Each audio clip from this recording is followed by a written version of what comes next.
it's really never a people problem. It's almost always a systems problem.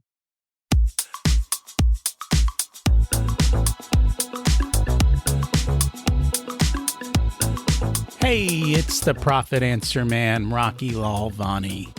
If you're new to the podcast, check out my interview with Mike Michalowicz. It's episode number 2. If you want to hear about each chapter in the Profit First book, go back and listen to episodes 3 through 13.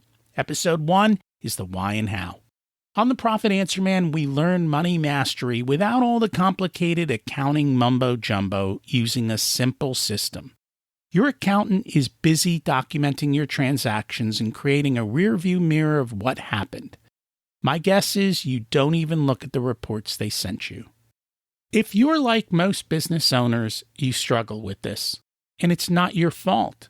We aren't taught money in school, and accountants aren't taught how to be profitable.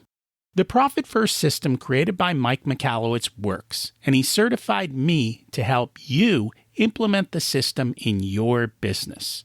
Remember, the new equation is sales minus profit equals expenses.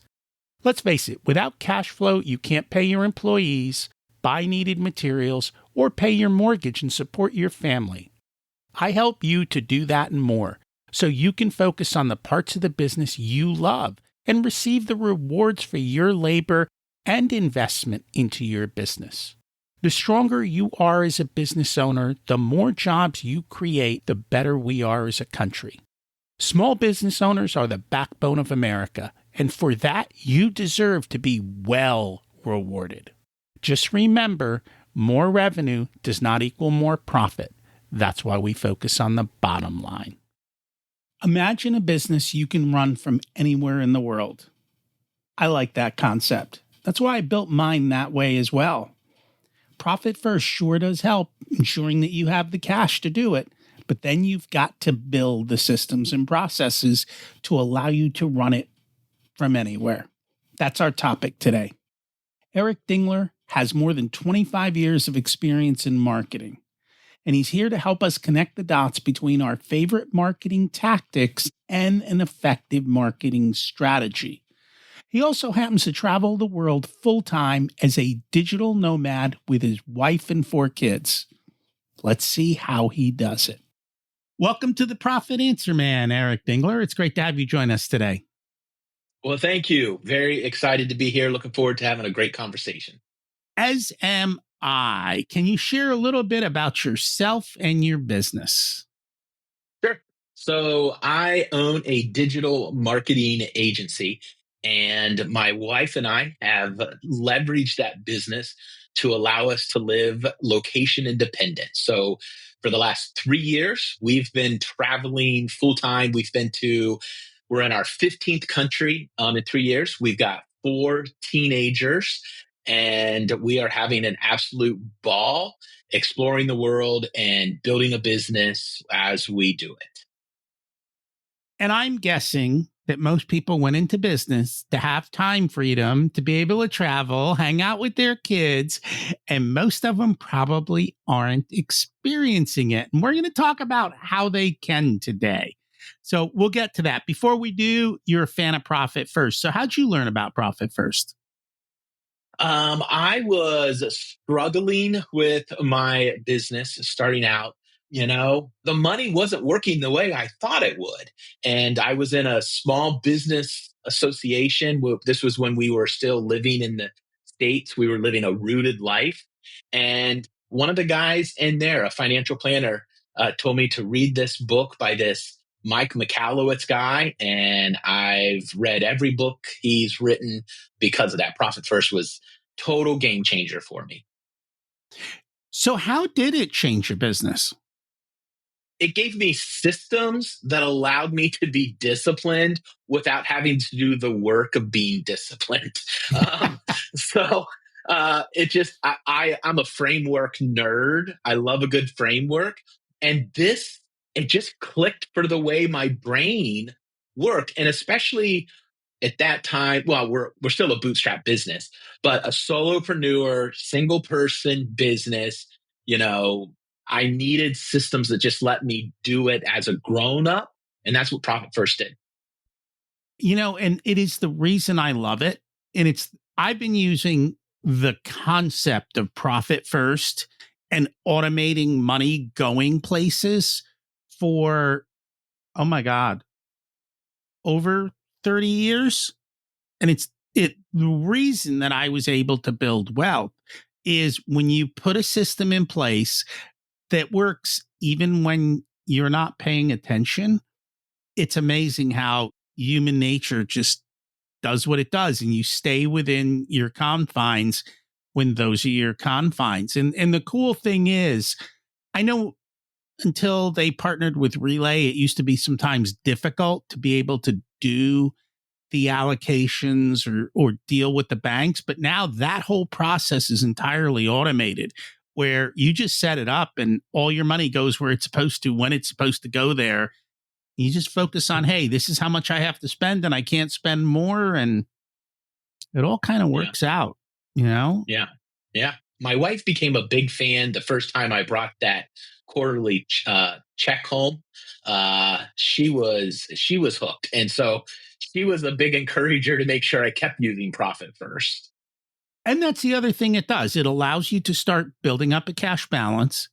We encourage people to, when you get your profit, once a quarter, you take your profit check and you take half your profit account. And then it's a question of how do you want to do it? For those businesses or people who are in debt, they use it to pay down debt, but they also use a little to celebrate. And once you're out of debt, sometimes we use it to build up a nice reserve so that, if we get punched in the face, which happens, we survive that. And then we use it for retirement. And we also use it to go have fun, right? Hey, here's what we're going to splurge on. We worked hard in the business. There should be a reward, and here's our reward. And let's go enjoy Yeah. it.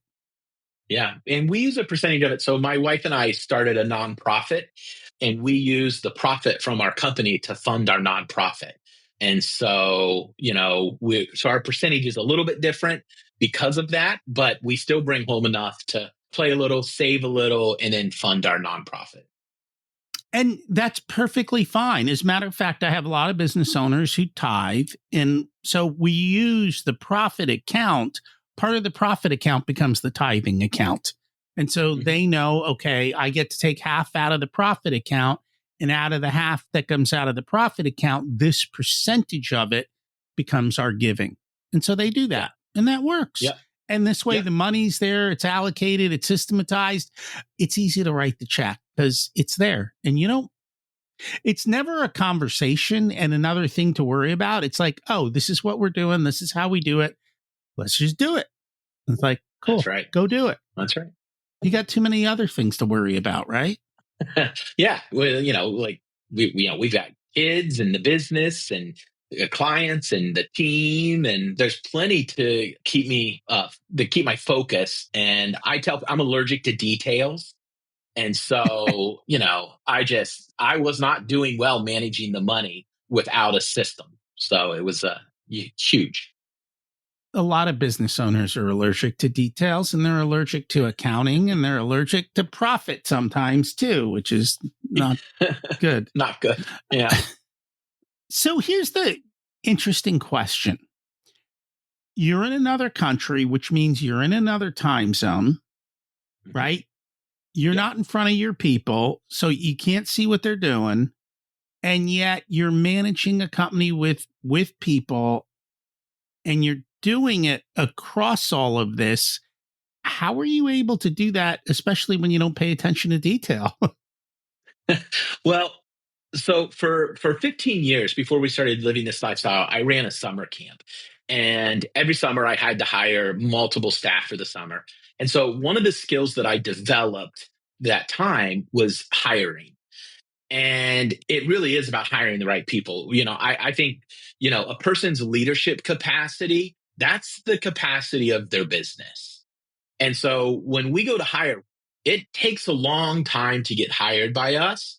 We have multiple interviews. We hire for character first, and we have some different ways that we test people's character, but we hire for character and then chemistry with the team. And then finally competency. And we find competency by your ability to learn. So it's not so much the skills that you bring to the team. It's, can I trust you? Are you a person of honor?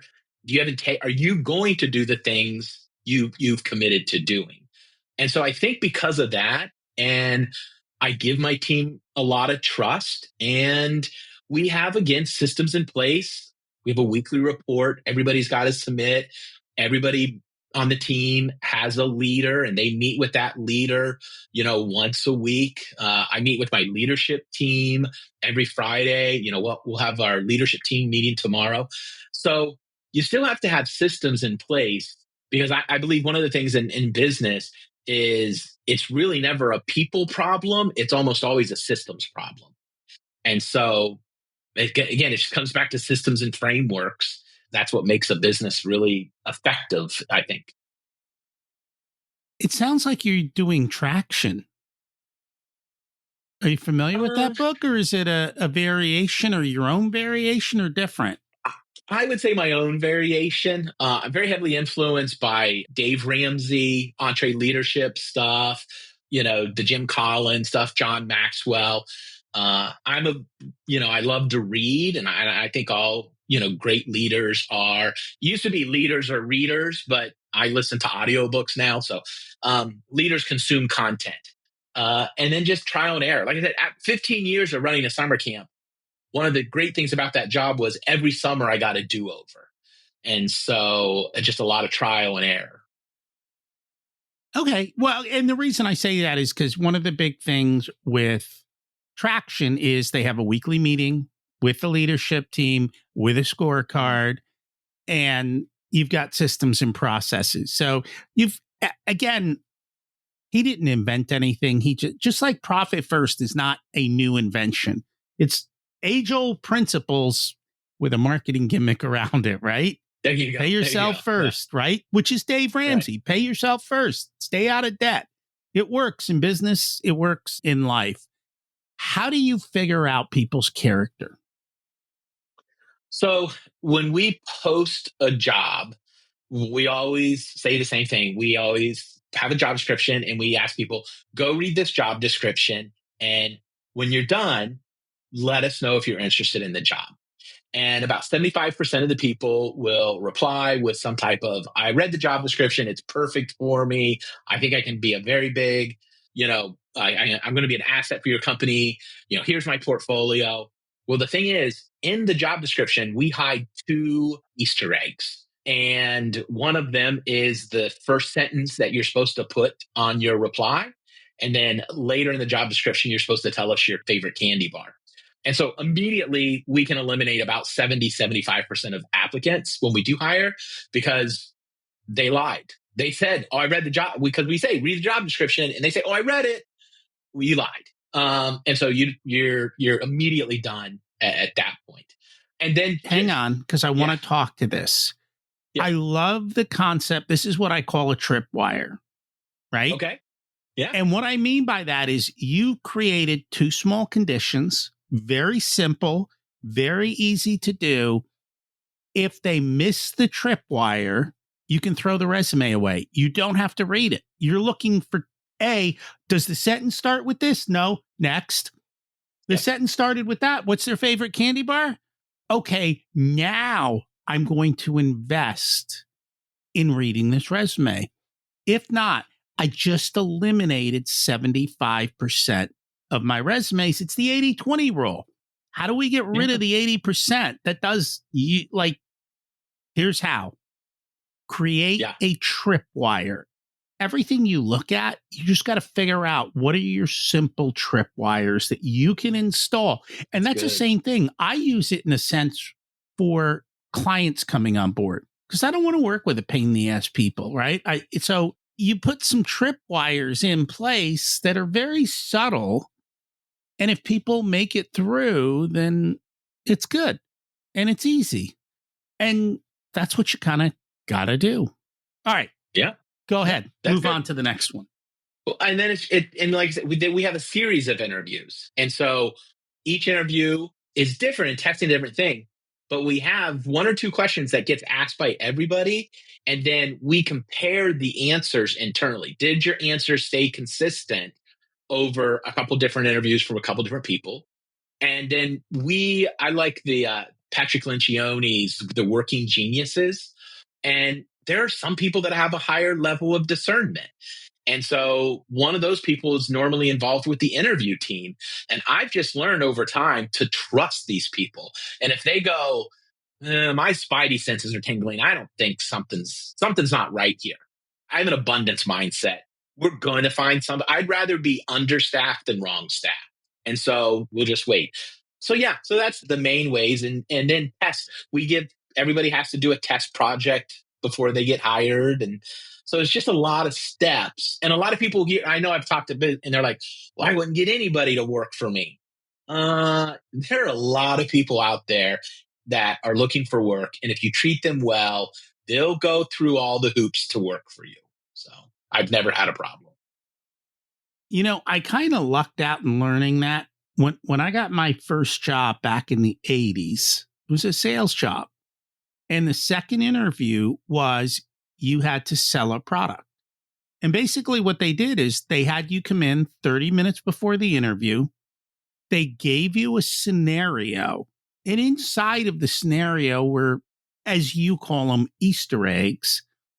And they wanted to see what you would naturally do and how you would naturally think and what you were going to present, what you weren't, and what questions and so forth.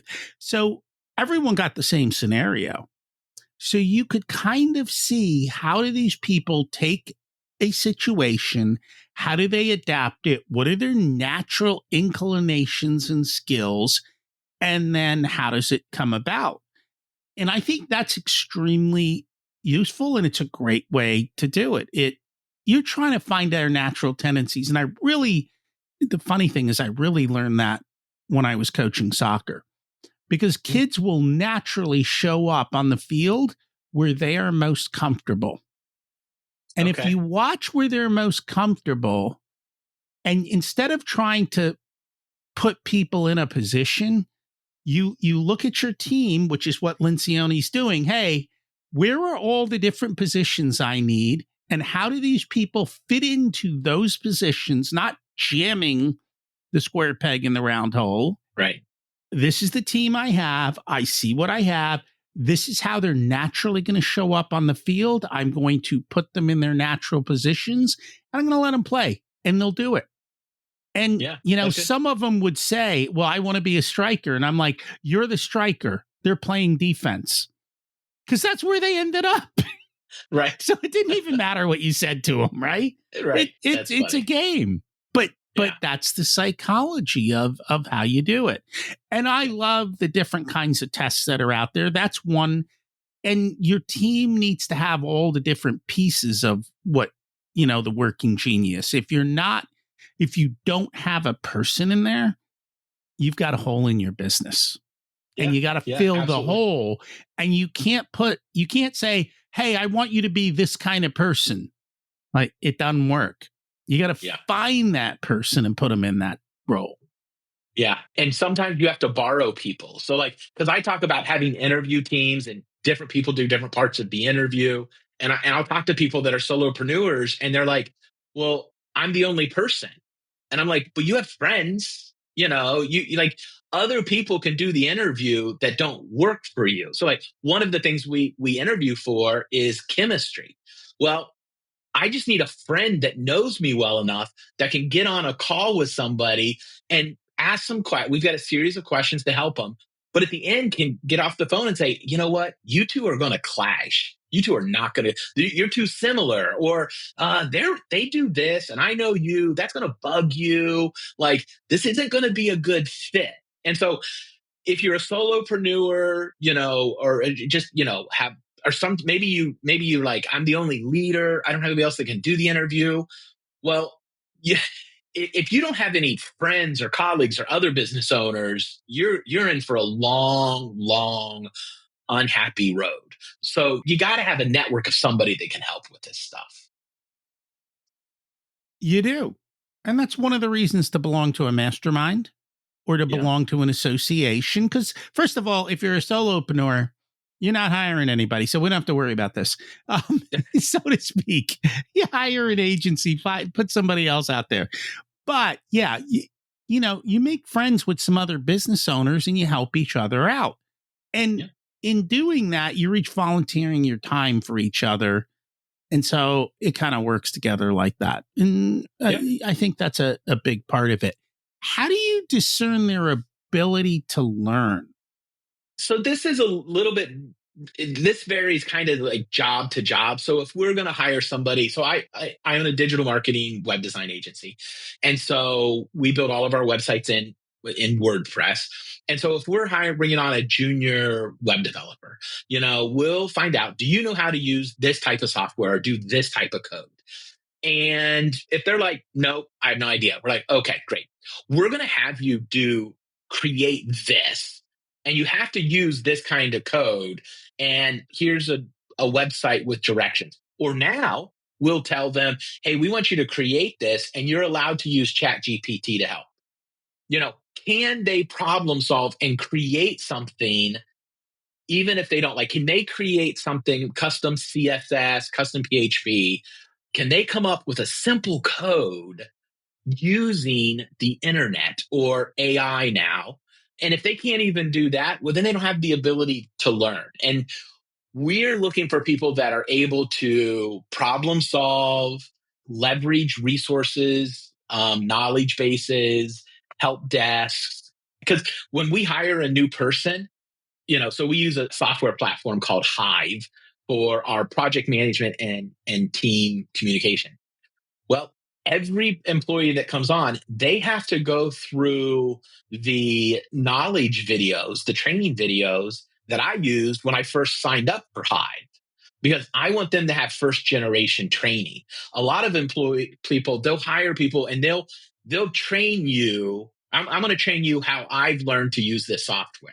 Well, if you have bad habits, you just pass those bad habits on.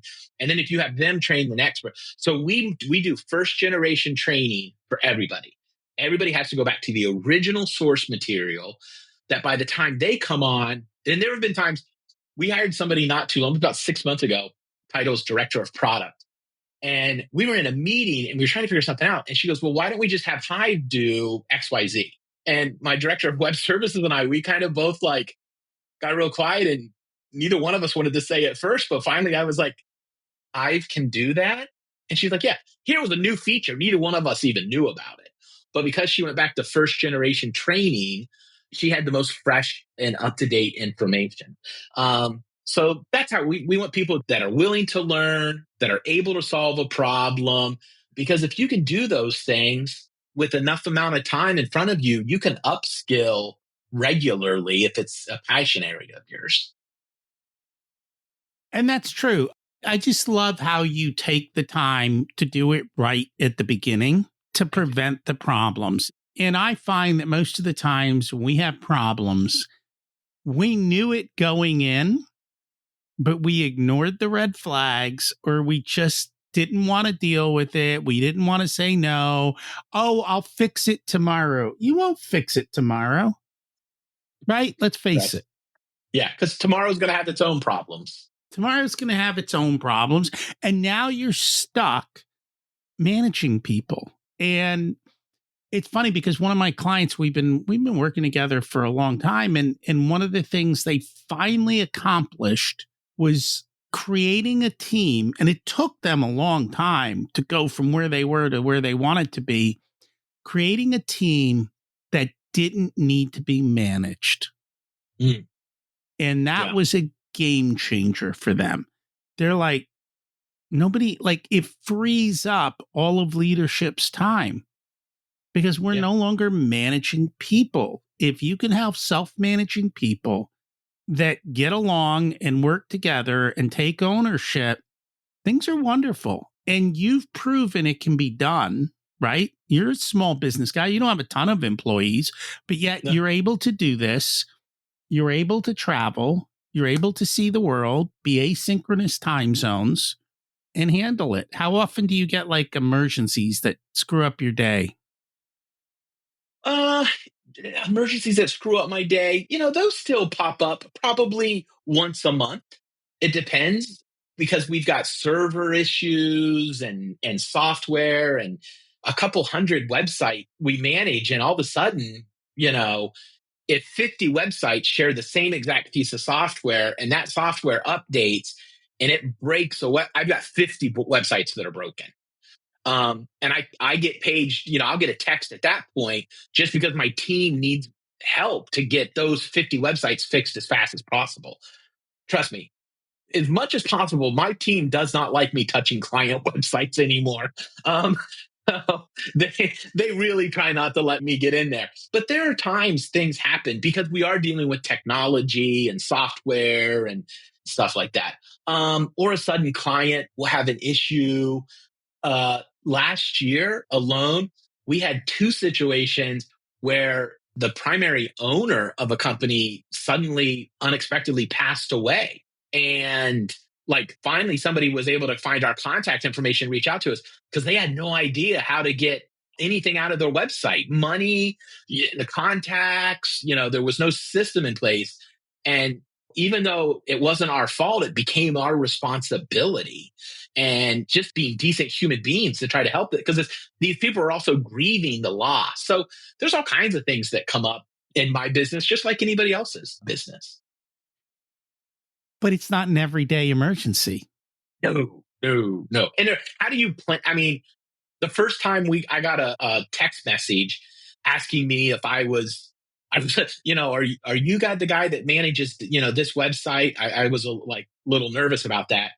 And when I replied back, yes. And then they told me what happened, I immediately called them. We had no standard operating procedure in place. We had not how do you foresee something like that? So we now have standard operating procedures in place if an employee gets fired. Because if they get fired and had access to stuff, unfortunately, even though we try to teach our clients, a lot of business owners, they'll use the same password for multiple things. And so we've got to go through and help reset a lot of stuff and lock people out and things like that. So over time, you develop those standard operating procedures. And now a lot of things, I try not to get called in.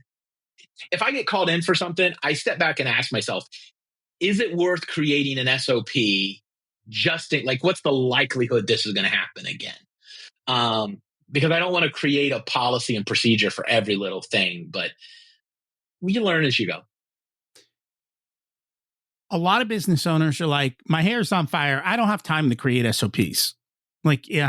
Whatever. How difficult was it in the beginning to kind of get started, and how complicated is it? Well, it was really difficult in the beginning because I felt like I had to create a standard operating procedure manual. And it wasn't until I finally realized I don't have to have a manual.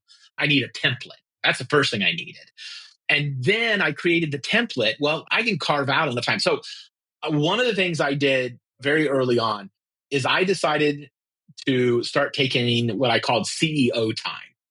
And at first, it was an hour a month. That was it.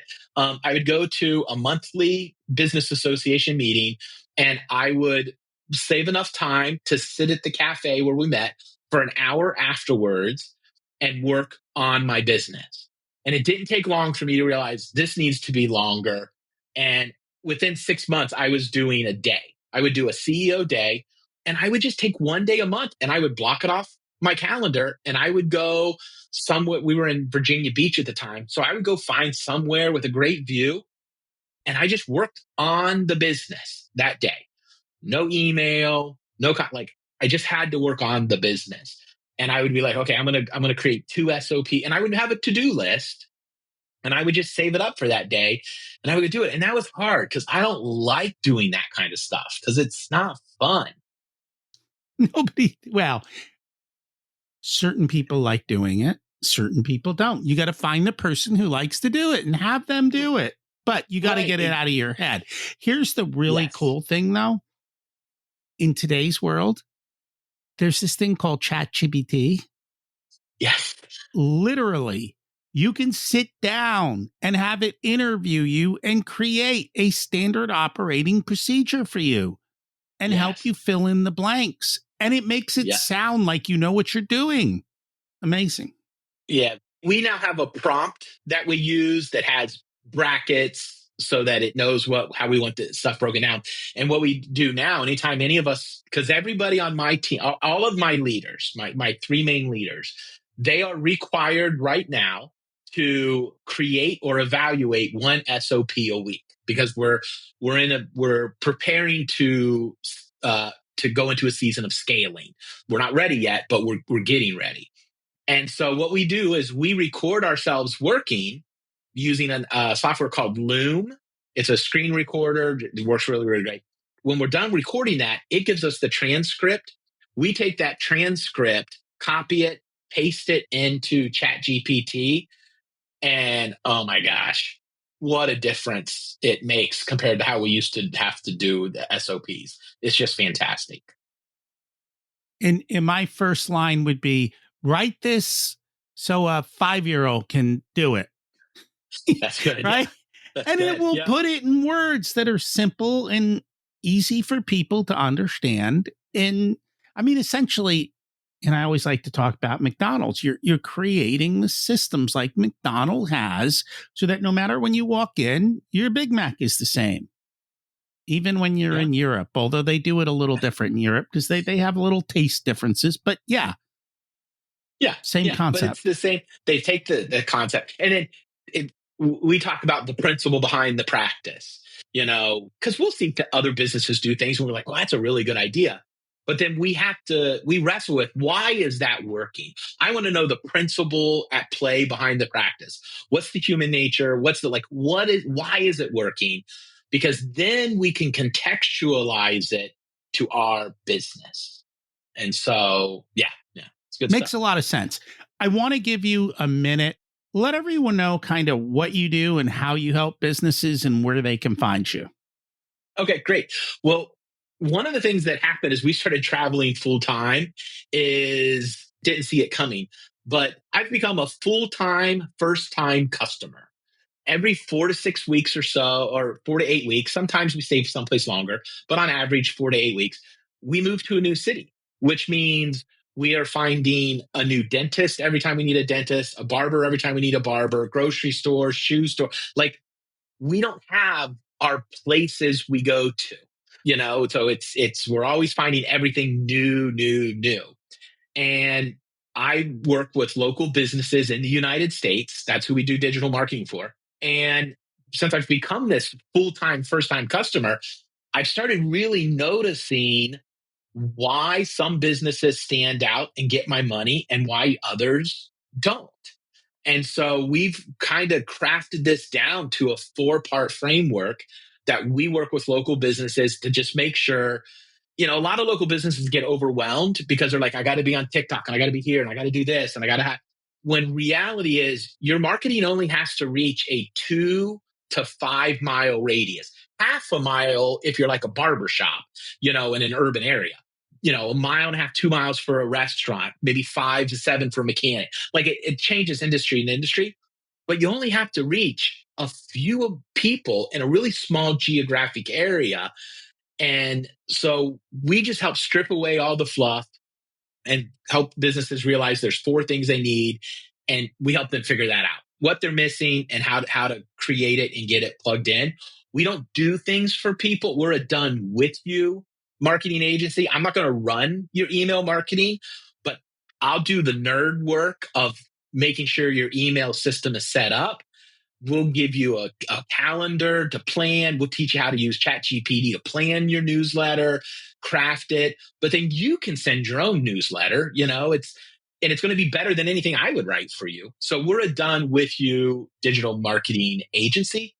And because we are living this amazing lifestyle, and I'm an entrepreneur, we had a lot of people reaching out asking us how we did it. So I put together a 90-day, I call it an accelerator, a 90-day accelerator to help people set up a profitable location independent business model in 90 days.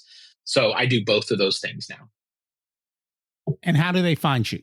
For both, it's just ericdingler.com, ERICDINGLER, Dingler.com. That's going to drop you right onto my LinkedIn. Connect with me on LinkedIn. Let me know which you're interested in. I've got 2 different assessments. If you're interested in marketing help, I'll send you the link for the marketing assessment. If you're interested in the location independent business model, I'll send you that assessment. Each one takes about 4 minutes, 5 if you're a thinker on questions. And at the end of that assessment, it's going to give you a snapshot of where you're ready to go, where you're not ready to go. And then I'll give you some resources after that to help complete the picture. Awesome. Thank you so much for joining us today. Thanks. This was a great conversation. Loved your questions. Eric reminded us of the incredible opportunities a well-run business can offer. Not just financial security, but the freedom to live life the way you dreamed of. He shows us that with the right systems, like Profit First, and a focus on simplicity and automation that we always talk about, profitability becomes achievable and sustainable.